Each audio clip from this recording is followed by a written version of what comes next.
Mais dans ce fameux SIOM, il y a des mesures, et des mesures notamment le logement. Ici, il y en a deux qui s'appliquent très directement. On n'a pas attendu 3 mois, 6 mois, 9 mois. Comme par exemple faire en sorte que la défiscalisation puisse intervenir dans des territoires qui ne soient pas uniquement dans le cadre des quartiers prioritaires de la ville.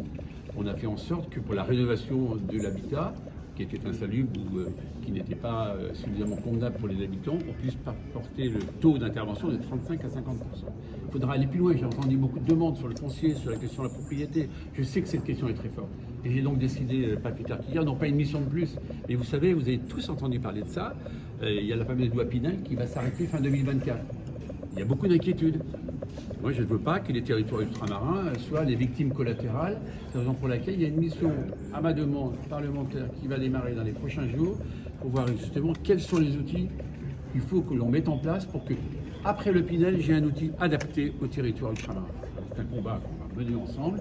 Et puis, il y a un élément très important, je regarde le président, c'est une mesure 22 du SIOM. En fait, ça ne vous dira rien, mais c'est comment, demain, on est encore plus efficace pour toutes les personnes fragiles pour le logement.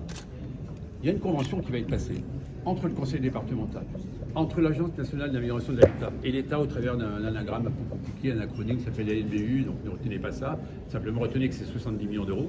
Cette convention, elle doit être prête à la fin de l'année 2023, pas dans 2 ans, fin 2023. Ça sera un outil merveilleux pour que l'on puisse ensemble, département et État, avoir les outils les plus simples, les plus accessibles. Et je vous dis ça parce que moi je suis un élu local.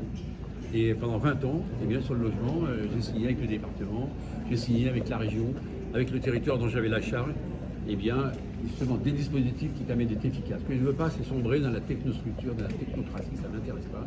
Ce que je veux, c'est que ça marche. Et j'ai toute confiance et je donnerai mandat au préfet, je lui ai donné le mandat pour que l'on puisse aboutir et je suis persuadé qu'on va y arriver.